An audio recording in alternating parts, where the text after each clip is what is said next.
Vamos a Judas. Judas es una carta, pues muy cortita, es un capítulo, ¿sí? Hay quien pregunta, ¿Judas qué? Pues Judas, nada más ábrelo y ya, rápido. Buenas noches. Y por ser tan cortita, es de esas cartas que muchas veces poco se enseña en una iglesia. Hay pocas veces que vas a ver una predicación entera de Judas, o más que nada son como que pequeñas menciones. Y se escribió entre el 60 y el 80 después de Cristo.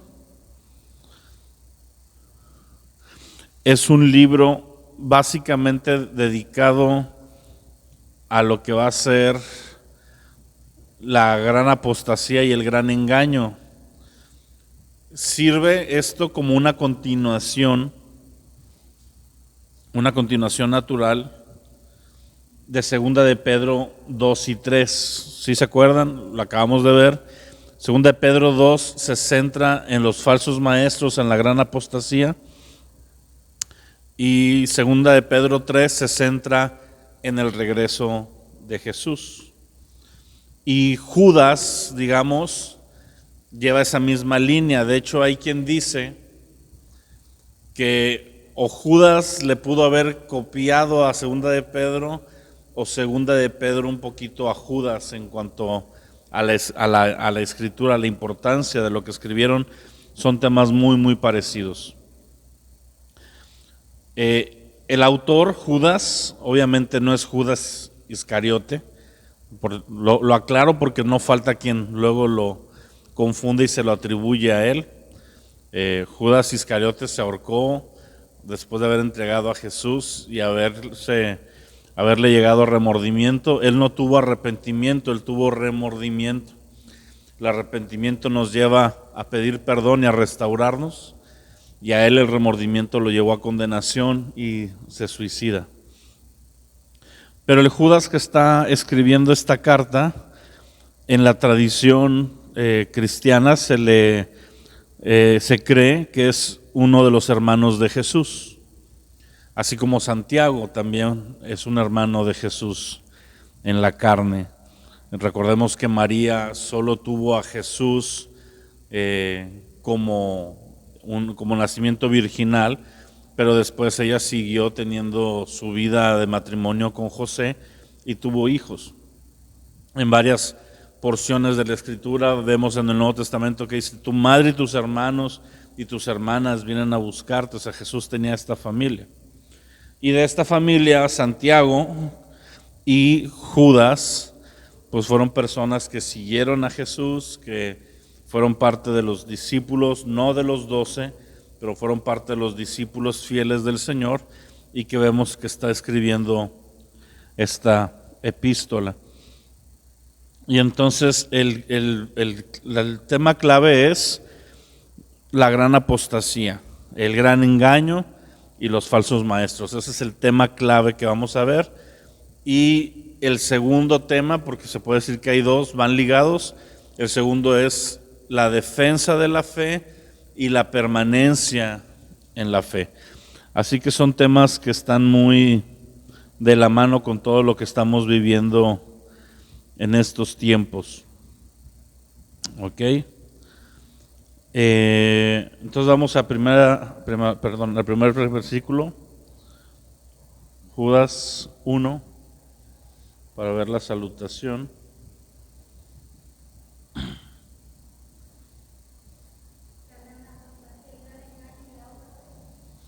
Los falsos maestros. Todo es parte de lo mismo, todo es el mismo combo.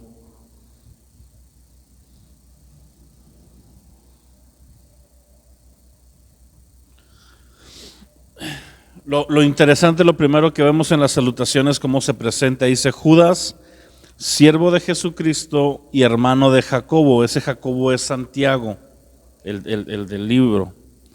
A los llamados, santificados en Dios Padre y guardados en Jesucristo, misericordia, paz y amor sean multiplicadas. Lo primero que es interesante es que Él se nombra a sí mismo siervo de Jesucristo y hermano de Jacobo.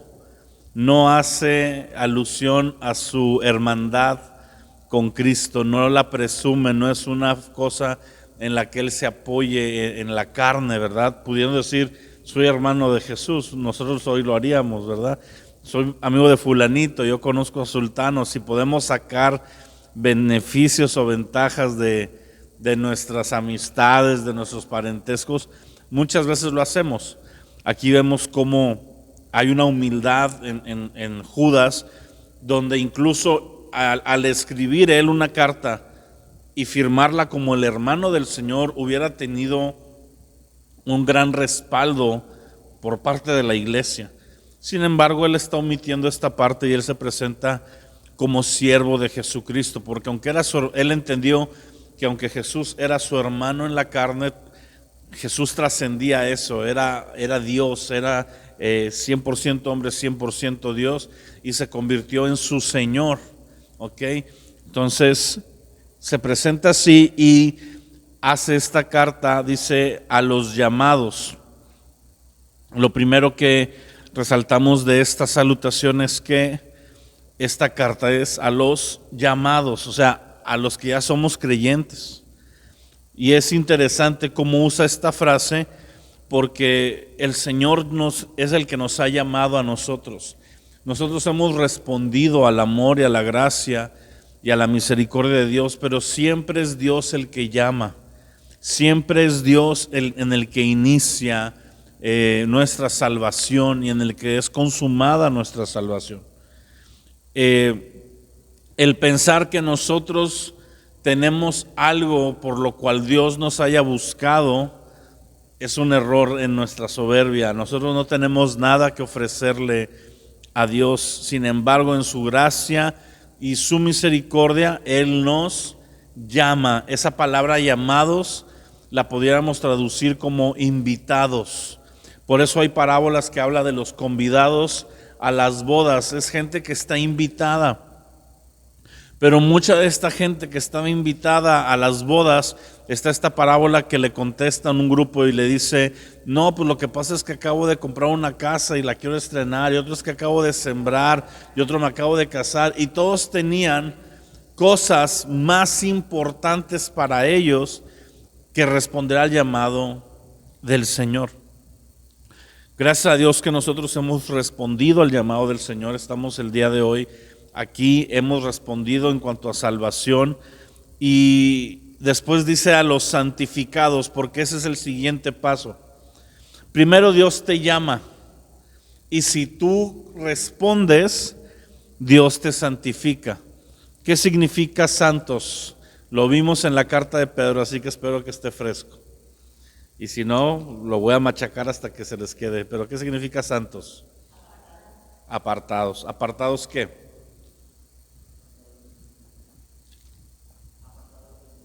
Apartados del mundo, sí, más o menos. Hay una clave, hay una palabra clave. Pero sí es apartados. O separados. Más o menos. Va en el concepto de consagración. Es apartados para Dios. ¿Ok? Esos consagrados. Cuando me consagro me estoy separando para Dios. Julián decía, del mundo es una consecuencia. Como me separo para Dios, me separo del mundo. Pero en sí, la palabra hagios en el griego es apartados o separados para Dios. Lleva esa implicación. Para Dios. Es decir, no nada más es separarme, no nada más es apartarme del mundo, porque gente hacía eso, se apartaba para vivir una vida aparentemente moral, pero no se estaban dedicando a Dios. Entonces me separo, pero me separo para consagrarme a Dios, me separo para dedicarme al Señor, me estoy separando del mundo. Y aquí la palabra es muy clave, dice santificados en Dios Padre, es decir, Él nos aparta, nos llama, y ya que nos llamó, nos apartó. También 1 Corintios dice que es una carta para todos los santos de Cristo Jesús, y lo dice llamados a ser santos. O sea, es un llamado la santidad. Y luego dice guardados. Ese es otra escalerita, otro escalón. Primero me llama, cuando yo respondo, me santifico en Él o me santifica, y después me guarda, es decir, me hace que me mantenga santo, hace que me mantenga apartado, me protege, me cuida. Jesús dice, de los que tú me diste, Señor, ninguno me ha sido quitado. Yo los tengo en mi mano y nadie me los quita. Hay una promesa de protección y de guardarnos, y lo que le llamaríamos teológicamente de preservarnos, pero es Cristo el que nos preserva, es Cristo el que nos guarda. Dice la palabra que Él está a la diestra del Padre intercediendo por nosotros día y noche.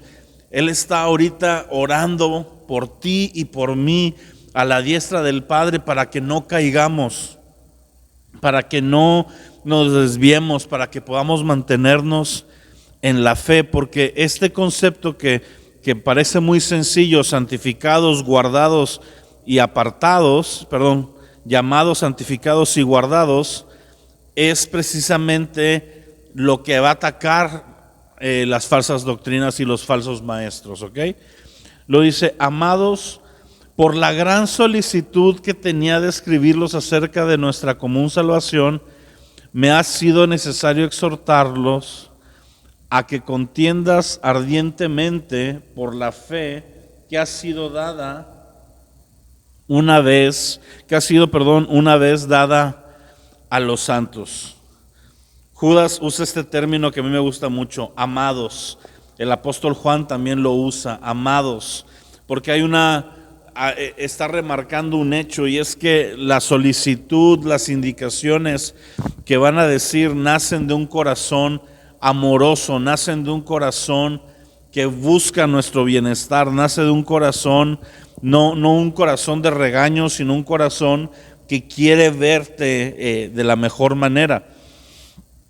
Así que dice, la gran solicitud que tenía de escribirles acerca de nuestra común salvación. Él quería escribir acerca de la salvación, dice, pero me ha sido necesario escribirlos exhortándoles, o sea, animándolos a que contiendan ardientemente por la fe.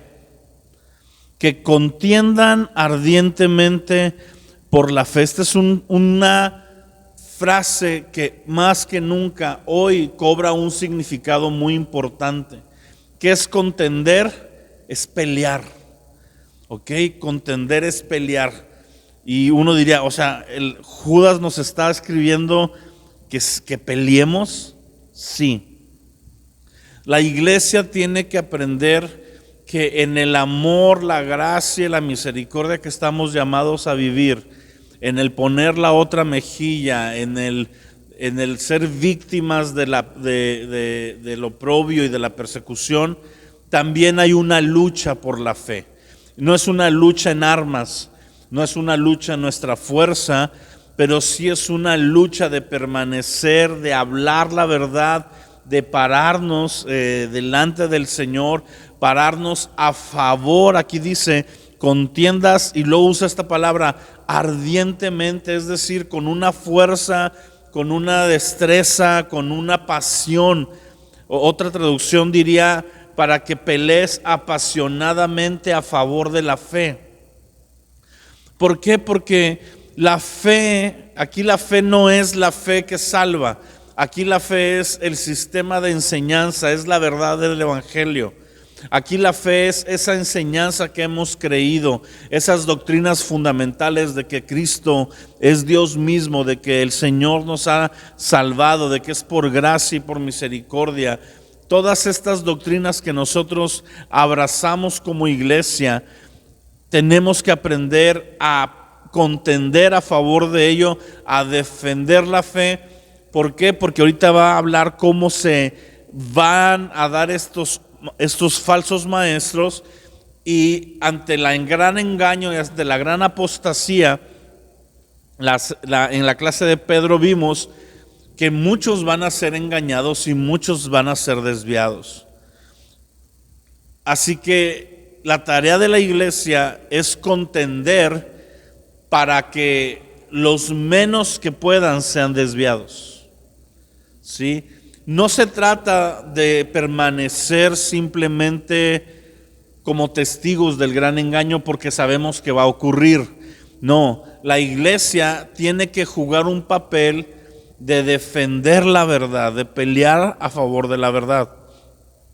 Me viene a la mente el movimiento de la Reforma Protestante, ¿verdad? Que la Reforma Protestante es un claro ejemplo de hombres y mujeres que contendieron en su generación para que se mantuviera la verdadera fe, que se dieron cuenta que estaban siendo desviados, que había un engaño, que las doctrinas, la iglesia había caído en un oscurantismo y que estaban haciendo las cosas mal, y ellos de repente dijeron: hey, nos estamos dando cuenta que no son así las cosas, y empezaron a pelear, y muchos de ellos dieron su vida literalmente. Otros fueron tal vez no asesinados, pero fueron excomulgados, fueron perseguidos. Martín Lutero, por ejemplo, que dedica su vida básicamente después de la Reforma o durante la Reforma a traducir el Nuevo Testamento al idioma del pueblo, en su caso al alemán, para que todas las personas que estaban ahí de vulgo, que no sabían latín, que no sabían estos idiomas, ¿verdad?, de alta jerarquía, pudieran tener en su idioma una Biblia, porque la Biblia no era algo que era permitido tener para la gente. Así que vemos esta contienda de la fe, y hoy en día tú y yo estamos escuchando cada día falsas doctrinas. Tú y yo estamos viendo, cada vez se levantan más enseñanzas en YouTube o en otros lugares, y de tal manera que entonces tenemos que aprender a ser defensores de la fe. Está muy padre ese nombre, defensores de la fe, así como para un ministerio de enseñanza o algo por el estilo, ¿verdad? Hasta suena película de superhéroes, ¿verdad? Defensores de la fe, o sea. Y no se trata de que te pelees con la gente por pelearte, pero sí de que haya un celo santo de hablar la palabra correctamente.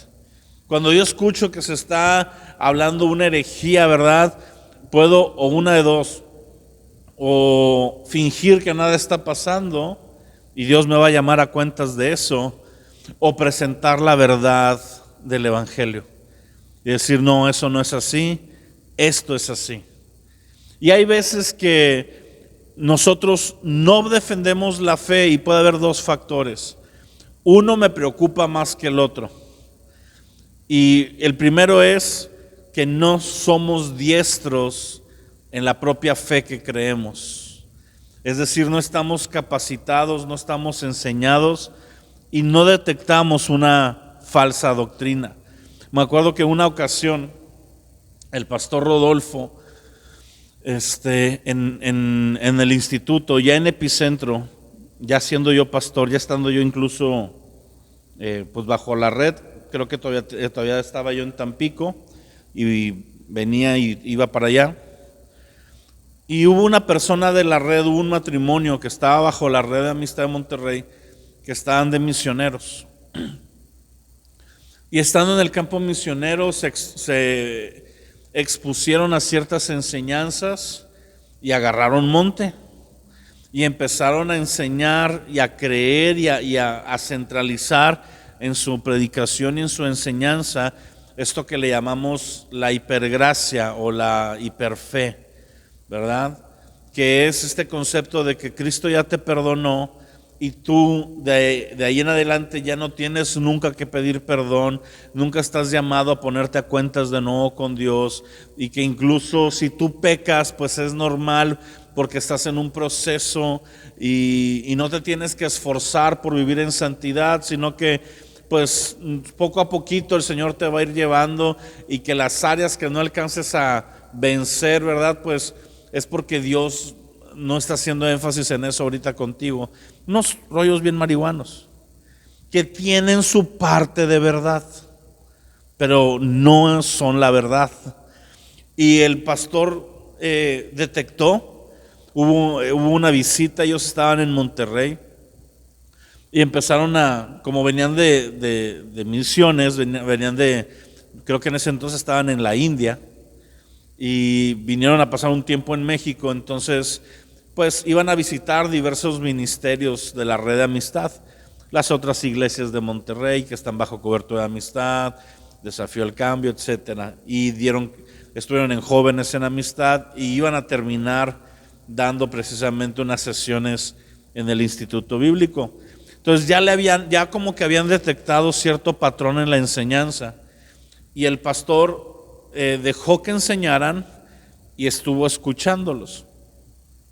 Hasta que en cierta parte de la enseñanza, ya cuando llevaban como una hora, los tuvo que parar y les pidió que dejaran el púlpito, y aclaró él unas cosas delante del instituto. Pero hubo una parte que es a donde quiero llegar, que es cuando que le dice, les llamó la atención a los alumnos y les dice, lo malo, lo que me preocupa ahorita es que ustedes durante una hora, siendo alumnos de un instituto bíblico, no detectaron el error. O sea, les podríamos traer oradores que les enseñen mal y no son capaces, dijo el pastor, de detectarlo. Y luego ya salió el que dijo, no, yo sí me di cuenta, pero me dio pena, o que esto y que aquello, ¿verdad? Sabrá Dios si es cierto o no. Pero a veces nosotros no defendemos una verdad porque ni siquiera sabemos que nos están dando una mentira. Así que estamos llamados a crecer en la fe. Por eso esta iglesia tiene una fuerte énfasis en la enseñanza. Por eso para mí los estudios de los miércoles son las reuniones más importantes a veces que el domingo mismo. Y por eso el deseo de abrir el instituto otra vez, que nos hemos tardado post pandemia, pero es el próximo paso a abrir entre abril y mayo otra vez sesiones de los sábados, e incrementar a sesiones entre semana. Y a veces uno dice, ay, pero es que son muchas cosas. Pues sí, son muchas cosas, pero es nuestro crecimiento espiritual. Y debemos de estar listos. ¿Por qué? Porque algunos, dice versículo 4, algunos hombres han entrado encubiertamente, los que desde antes habían sido destinados para esta condenación, hombres impíos que convierten en libertinaje la gracia de nuestro Dios y niegan a Dios, el único soberano, y a nuestro Señor Jesucristo. Algunos hombres han entrado, y fíjate la primera frase, encubiertamente. O sea, ese es el peligro de la falsa enseñanza y de la falsa doctrina, que nunca es avisada, siempre entra encubiertamente, como disfrazada. Es como la historia del caballo de Troya. Sí conocen la historia del caballo de Troya, ¿verdad? Que era este pueblo que estaba en guerra. La ciudad de Troya tenía unas murallas increíbles. Esto es mitología griega, ¿verdad? No es Biblia. No vaya a salir alguien con que, no, como la Biblia dice que Troya, no. Pero es una historia que ilustra muy bien. Y dice que esta ciudad, Troya, era impenetrable y habían estado guerreando varios días y no podían entrar. Entonces lo que hacen los enemigos es que construyen un caballo de madera gigante, porque a esta ciudad le gustaban los caballos, el escudo, toda la parafernalia de la ciudad tenía que ver con caballos. Y dice que construyen este caballo y lo dejan a la puerta de la ciudad y queman sus naves, y unas ya estaban quemadas y otras fingen que se están retirando, pero muchos se quedan escondidos dentro del caballo. Y dice que los de Troya, los troyanos, abren las puertas, ven este caballo y dicen, ya desistieron, y como ofrenda de paz nos dejaron este caballo, y lo meten a la ciudad. Y durante la noche, en la madrugada, cuando ya todos estaban dormidos, del caballo salen estos soldados. Y no creas que salieron a destruir la ciudad, salen y abren la puerta amurallada para que ahora sí pueda entrar todo el ejército y barren con la ciudad de Troya. Pero fue algo encubierto. De hecho, en la computación hay un tipo de virus que se llama troyano, que es que te llega ese virus a tu computadora como si fuera un programa que tú quieres bajar. Estás bajando algo de internet, algún video, alguna canción, algún esto, y entran virus que tienen el nombre de la canción o de lo que tú estás buscando y tú mismo los metes. Y ya que están en tu computadora, pues te hacen un relajo. Así de la misma manera funciona el falso mensaje y el falso maestro. Son hombres que entran encubiertos, disfrazados. Hay quien dice en Juan que cuando dice, sabiendo que cuando yo me retire vendrán lobos disfrazados de ovejas. ¿Ok? Estas personas que entran a la iglesia con todo el afán de destruir la iglesia, pero vienen disfrazados de piedad. Dice que convierten en libertinaje la gracia de nuestro Dios. Esta frase es la mejor manera que yo tengo de expresar precisamente esa doctrina de la hipergracia. La gracia verdadera nos da libertad, pero la gracia falsa, mal enseñada, provoca libertinaje. La palabra libertinaje tiene que ver en el original con el menosprecio de la restricción. Y tiene que ver, se usa normalmente en el original, la palabra original, se usa para asuntos de sensualidad, deseos de la carne, los vicios, el sexo, lo que era el vino, todos estos desenfrenes. Y dice, usan la gracia de nuestro Dios, pero para caer en libertinaje. Está donde dicen, ¿saben qué? Pues puedes hacer lo que tú quieras. Y luego termina, esto nos lleva a terminar negando al único Dios soberano y a nuestro Señor Jesucristo. Mas quiero recordarles, ya que una vez lo han sabido, que el Señor, habiendo salvado al pueblo, sacándolo de Egipto, después destruyó a los que no creyeron. Vemos un poquito lo mismo que vimos con el apóstol Pedro. El apóstol Pedro decía que estos falsos maestros tienen un destino marcado, un juicio ya estipulado desde el principio. Y el apóstol Pedro decía, si Dios no perdonó a los que pecaron, no perdonó a los ángeles, no perdonó a Sodoma, no perdonó a Gomorra, ¿cómo va a permitir que aquellos que se desenfrenan y caen de la gracia? Y aquí Judas de la misma manera dice, hay que acordarnos que Dios sacó al pueblo de Egipto, pero destruyó a los que no creyeron. Eso lo acabamos de ver hace 2 semanas o 3 semanas en la serie de Diferente, cuando el pueblo de Israel, saliendo de Egipto, va a entrar a la tierra prometida y no creen. Son enviados 12 espías y de los 12, 10 dan un mensaje de desesperanza, de antife. 10 de ellos dicen, Dios no nos va a dar la victoria, la tierra es buena, pero hay gigantes y nos van a matar. Y dice que Dios se enoja contra ellos y Dios hace que perezcan durante 40 años, no entran a la tierra prometida hasta que mueren toda esta generación. Entonces aquí Judas está recordando ese pasaje de cómo es esta figura de alguien que tiene promesas, que puede entrar a la tierra prometida, que fue sacado de Egipto, pero que en el camino deja de creer y no alcanza el descanso que Dios prometió. Lo mismo puede pasar con un creyente el día de hoy. Egipto es un símbolo del mundo. Nosotros hemos sido sacados del mundo. El Señor nos ha dado libertad con una promesa de una tierra prometida que es el cielo, es el lugar de descanso. Es esa, todo lo que es la travesía de Israel, siendo liberado de Egipto, viviendo en el desierto y luego entrando a la tierra prometida, es una figura del camino del creyente, salvo por gracia, sacado del mundo, peregrinando durante este tiempo para alcanzar a entrar al descanso eterno que es en el cielo. Dice, pero unos no creyeron.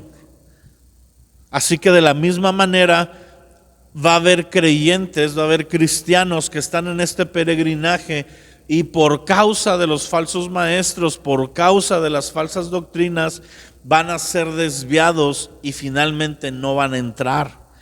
Dice, a los ángeles que no guardaron su dignidad, sino que abandonaron su propia morada, los ha guardado bajo oscuridad en prisiones eternas para el juicio del gran día. Esto es lo que les dije también en segunda de Pedro, que hay una postura, hay quien dice que Dios tiene guardados a cierto grupo de ángeles en prisiones como esperando el día del juicio. Lo que nunca especifican es por qué a unos los tiene guardados y los demás son los ángeles caídos, que finalmente son los demonios que operan con Satanás en este tiempo. Estas menciones que están aquí, yo nunca me meto más allá porque la Biblia no me da más referencias. Solo vemos esa de segunda de Pedro, este pasaje que volvemos a lo mismo. O Pedro leyó a Judas o Judas leyó a Pedro y están haciendo casi una misma mención. Y lo demás que tenemos donde se apoyan mucho es en Génesis, donde dice que los hijos de Dios se encontraron con las hijas de los hombres, tuvieron relaciones y nacieron los gigantes. Pero es un pasaje con muy poca luz, porque no sabemos a quién se refiere con los hijos de Dios. Hay quien interpreta, eran ángeles, y estos ángeles cayeron, y por cuanto cayeron y pecaron con las mujeres, Dios los tiene reservados en prisiones eternas. Pues ya son demasiadas conjeturas sacadas de 2 versículos. Yo prefiero no hacerlas, ¿sí? Tengo temor de Dios de decir esto es así, pero te comparto lo que se dice que pudiera ser, para más que nada para que cuando escuches eso sepas de dónde viene. Y si eso no altera para nada nuestra salvación ni el entendimiento del evangelio, del resto del evangelio como lo entendemos. Pero lo que está haciendo el énfasis Judas es que ellos también tendrán un juicio. Y lo dice como Sodoma y Gomorra y sus ciudades vecinas, las cuales de la misma manera que aquellos, habiendo fornicado e ido en pos de vicios contra naturaleza, fueron puestas como, por ejemplo, sufriendo el castigo del fuego eterno. Recordemos que dice la palabra que la maldad de Sodoma y Gomorra llegó hasta Dios y dijo, basta ya, voy a traer un juicio sobre ellos. Y es cuando Abraham intercede para que no sea destruida, porque Lot está ahí adentro. Y finalmente lo que hace Dios es sacar a Lot de la ciudad, pero destruye la ciudad como una sombra del juicio que viene.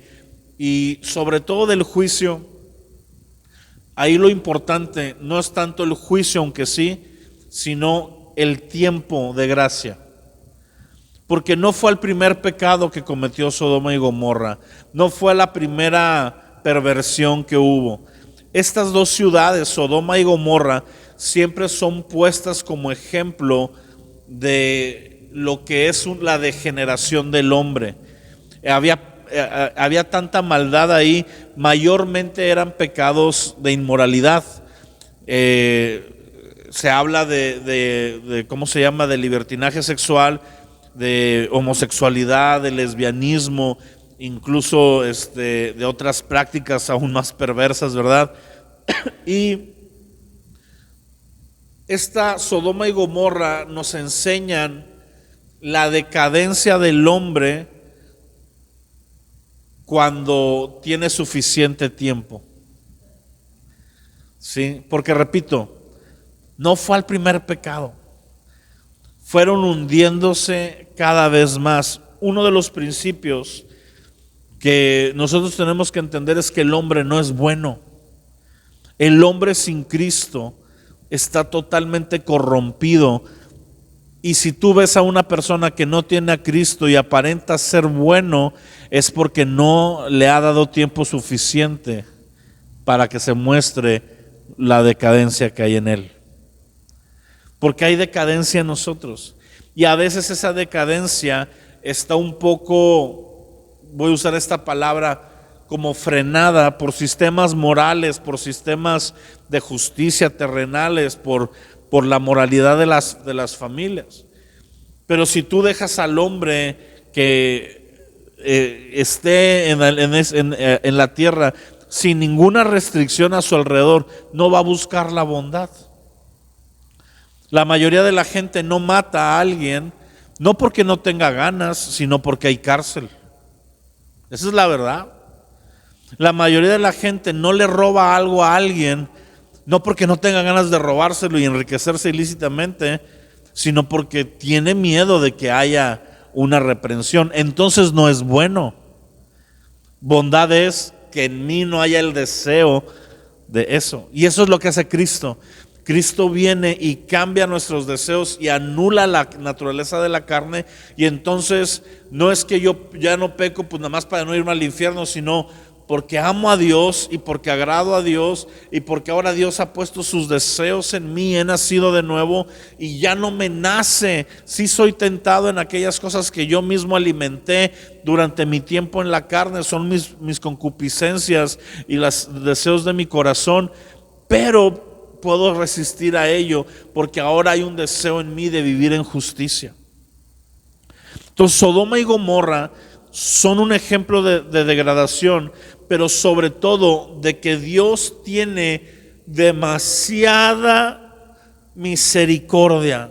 Tú vas a decir, ¿cómo que son un ejemplo de misericordia si fueron quemadas en fuego? Sí, pero ¿después de cuándo? ¿Sí me explico? Por mucho tiempo Dios dijo, voy a darles oportunidad de que se arrepientan. Y es el mismo esquema que tenemos el día de hoy. Durante 2000 años después de la muerte de Cristo está la gracia disponible para el hombre, pero el hombre sigue insistiendo en pecar y va a llegar el día del juicio final donde Dios diga, yo proveí un medio de salvación y les di oportunidad durante mucho tiempo, pero ahora ha llegado el tiempo de traer el juicio. Y jamás podremos decirle, Señor, qué injusto eres porque nos ha dado más. De hecho, yo me considero un vivo ejemplo de eso, porque yo no me convertí la primera vez que Dios me habló, ni la segunda, ni la tercera. Yo como hasta la quinta, sexta vez que Él hablaba a mi corazón, que yo sabía que el Evangelio era verdad, que yo sabía que en Él había vida. Durante mucho tiempo, sabiendo la verdad, no quise rendir mi corazón a Él. Hay gente que dice, no, es que yo no sabía y cuando supe me convertí. Bueno, yo estaba peor porque yo sabiéndolo por unos años y consciente de que Él era la verdad, yo no abría mi corazón. Pero finalmente su gracia estuvo tocando y hubo gente que estuvo predicándome y hubo gente que estuvo orando por mí y gloria a Dios, hoy estamos aquí. Y así hay el ejemplo para muchos. Sigue orando, sigue tocando el corazón de la persona que está ahí terca, porque nunca sabes en qué se pueden convertir después. Sí. Ahora, versículo 8. No obstante, de la misma manera, también estos soñadores, se está refiriendo a los falsos maestros, mancillan la carne y rechazan la autoridad. Esa es una característica de una falsa enseñanza, que no están sometidos bajo autoridad. A mí me preocupa demasiado ese fenómeno hoy de iglesias como taquerías. O sea, que les abres de un día a otro. ¿Sí me explico? De repente vemos una iglesia que se abrió y vas y en un sano corazón, oye, ¿y de qué grupo son? ¿De qué denominación vienen? ¿Quién los? No, Dios y yo. Dios y tú, sí. Ok, ya sabes que hay algo malo ahí. Hay gente con muy buenas intenciones que están cometiendo errores. Yo creo, lo que les decía las semanas anteriores, Dios los va a llamar, los va a alinear si hay un corazón genuino, pero se le tiene que decir. ¿sí? A mí me preocupa mucho ese fenómeno que se está dando hoy, el fenómeno de no me gusta la iglesia en la que estoy, no estoy a gusto con cosas que hacen, me salgo y planto mi iglesia a mi gusto. Y así se abren congregaciones como tú no tienes idea. Y aparte de que se abren, aparentemente prosperan más rápido que grupos que estamos bajo autoridad. Familia, y precisamente el estar bajo autoridad es lo que nos permite, como una vacuna, no caer en herejías, porque el día que estamos incurriendo en eso, nos pueden llamar la atención y decir, no, se me hace que estás entendiendo mal este pasaje, o a ver qué dudas tienes acerca de esto otro. Y hay otras cosas donde tal vez no seamos iguales, pero que no son doctrinas fundamentales y que nos dan cierta pues libertad, porque cada iglesia tiene una visión, tiene una forma, tiene una cultura. No se trata de ser franquicias tampoco.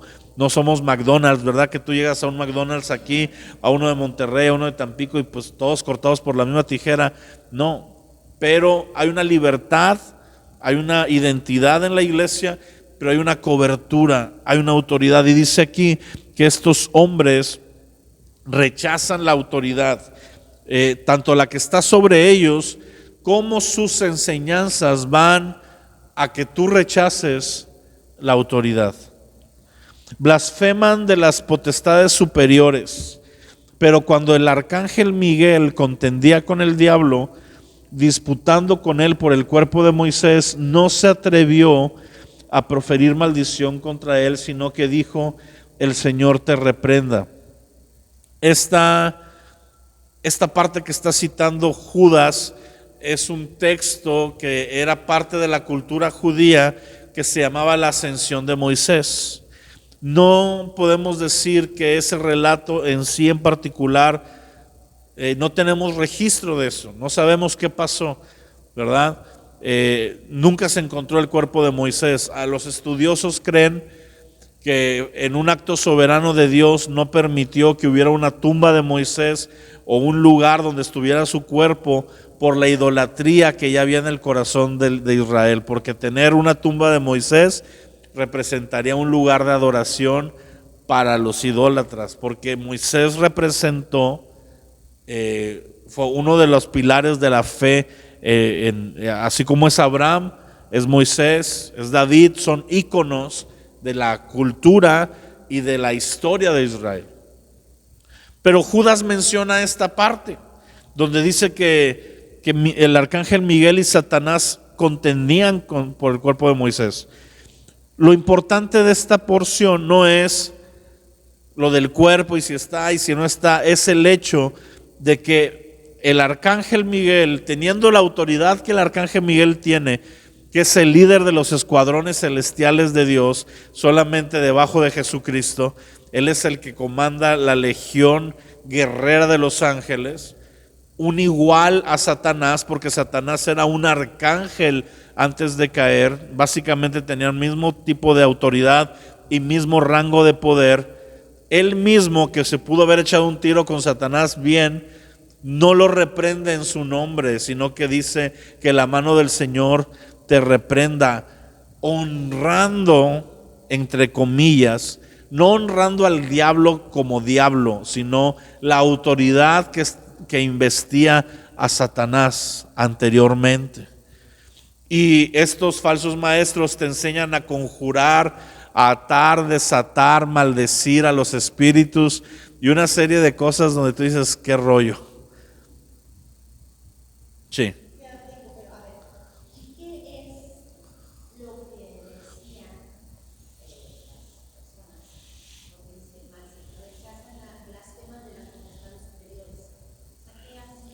Esa enseñanza de que tú las controlas, de que ates, desates, maldigas a Satanás, etcétera, etcétera. Sí, que hoy lo vemos. No, simplemente el Señor nunca nos ha llamado a nosotros a agredir a Satanás. Nos ha llamado a someternos a Dios, resistir al diablo y el diablo irá. ¿Sí? No andamos nosotros diciéndole no tienes parte ni suerte. Hay una guerra espiritual, sí, hay formas de hacerla, pero aún eso debe de haber no un miedo, sino un entendimiento de que son autoridades caídas, pero que tienen un rango de autoridad.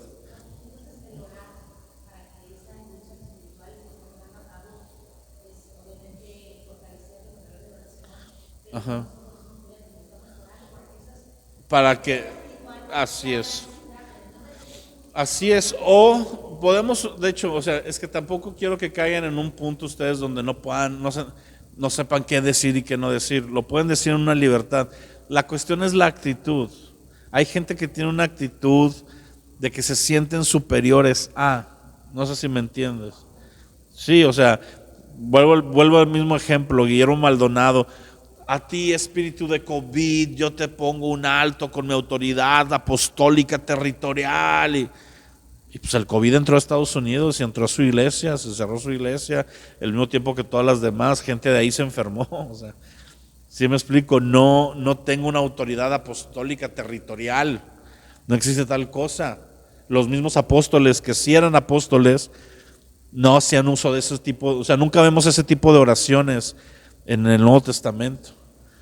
Pero vemos como desde Judas, desde la época de Judas, ya había esta corriente, ¿verdad? Entonces, no se trata de que no puedas orar en una guerra espiritual, no te sientas intimidado, no, porque esa es la otra cara de la moneda que el diablo va a querer usar. Simplemente es entender en humildad que la victoria no la tenemos porque somos bien chidos nosotros y hemos orado bastante y ayunamos y sabemos mucho. No, todo es una humildad porque Cristo está como Señor nuestro y dependemos de Él totalmente. Dice, pero estos blasfeman de cuantas cosas no conocen, y en las que por naturaleza conocen se corrompen como animales irracionales. Ay de ellos porque han seguido el camino de Caín y se lanzaron por lucro en el error de Balaam y perecieron en la contradicción de Coré. ¿Qué fue el problema de Caín? Caín tuvo una envidia y un celo, ¿verdad?, a quien estaba agradando a Dios y mató al hermano. Estos tipos de el camino de Caín es cuando tú y yo generamos y vivimos una envidia por aquellos que están caminando con Dios en áreas que nosotros no. Y en vez de gozarnos y decir gloria a Dios por la vida de Él y cómo puedo aprender yo a mejorar, hay una envidia y un celo. Y genera en nosotros un rencor. Dice la palabra que el que odia a su hermano ya lo mató en su corazón. Entonces nos volvemos como Caín. El error de Balaam lo hemos hablado, que fue este camino que se desvió por el amor al dinero, por el amor a los bienes, que dijo, ¿sabes qué? Me están ofreciendo reconocimiento. Y yo creo que más que los bienes es la parte del reconocimiento, de la fama, del ego, ¿sí? Mucha gente dice que la gente que se desvive por tener dinero no es que quiera el dinero y las riquezas, quieren lo que éstas dan, que es poder, ¿sí? Y por eso vemos a jóvenes que optan por el camino fácil, porque lo que les ofrece el crimen organizado es poder. Es el poder de decidir sobre la vida de otra gente, de decir yo quiero esto, yo quiero aquello, como pintan la vida de la gente de verdad que está en estos lugares que mueven básicamente incluso naciones en sus decisiones, y dices wow.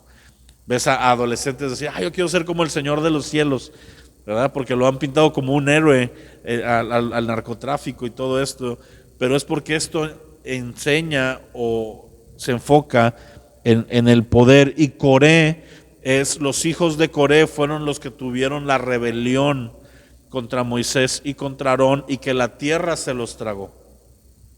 Así que vemos rencor, avaricia o vanidad y rebeldía. O sea, es todo esto lo que están cayendo estos maestros. Dice, estas son manchas en vuestros ágapes, que comiendo impúdicamente con ustedes se apacientan a sí mismos, o sea, buscan todo para ellos mismos. Son nubes sin agua, llevadas de acá para allá por los vientos, árboles otoñales sin fruto, 2 veces muertos y desarraigados, fieras ondas del mar que espuman su propia vergüenza, estrellas errantes para las cuales está reservada eternamente la oscuridad de las tinieblas. Wow.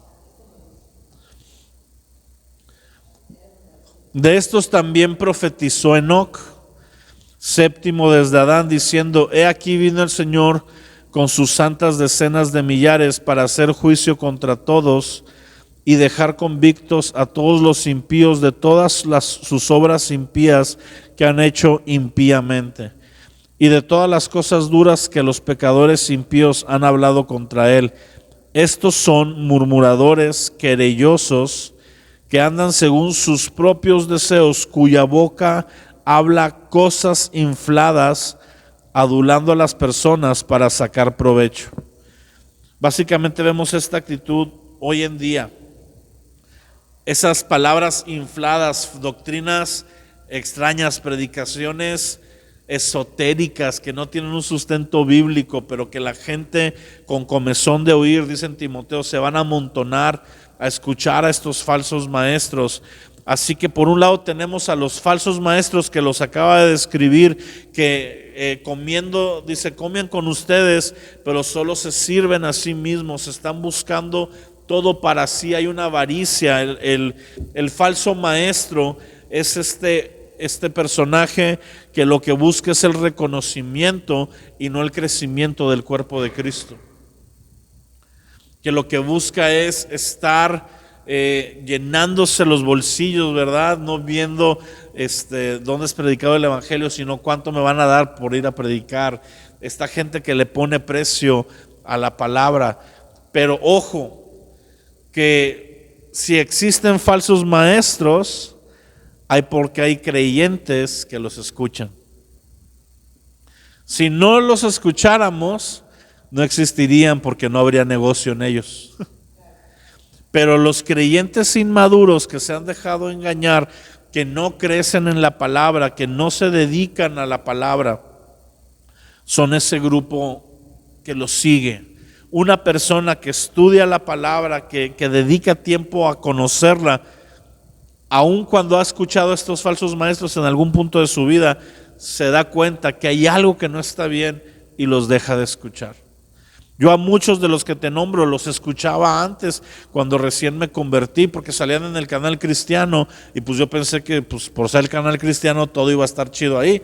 Y luego me di cuenta que no, que había enseñanzas que tenía yo que decir, esto no me cuadra, no me suena. Y no conocía tanto, y conforme fui conociendo más de la Escritura, pude empezar a decir, por esto no me cuadra, por esto no me suena, y empezar a dejar de escucharlos. Y de tal manera que nuestra oración tiene que ser que el error sea expuesto ante los ojos de los creyentes. Y por otro lado, contender predicando la verdad. Nuestra postura es no dejar de predicar la verdad. Le gusta o no le gusta a la gente. Siempre es más fácil predicar un evangelio tipo coaching, motivacional, y enseñarles a la gente que van a sobresalir. Y tendríamos lleno la iglesia, yo te aseguro, sería tipo congreso de Herbalife, ¿verdad? Toda la gente estaría emocionada aquí gritando si se les predicara un evangelio light, pero no, aquí se va a predicar la verdad. Y los que vienen a escuchar aquí es porque escuchan y quieren la verdad, y la verdad ha tocado sus vidas. Y eso es lo que queremos nosotros. No, el éxito de una iglesia no está en los números, está en ser fiel a la palabra del Señor. Amén.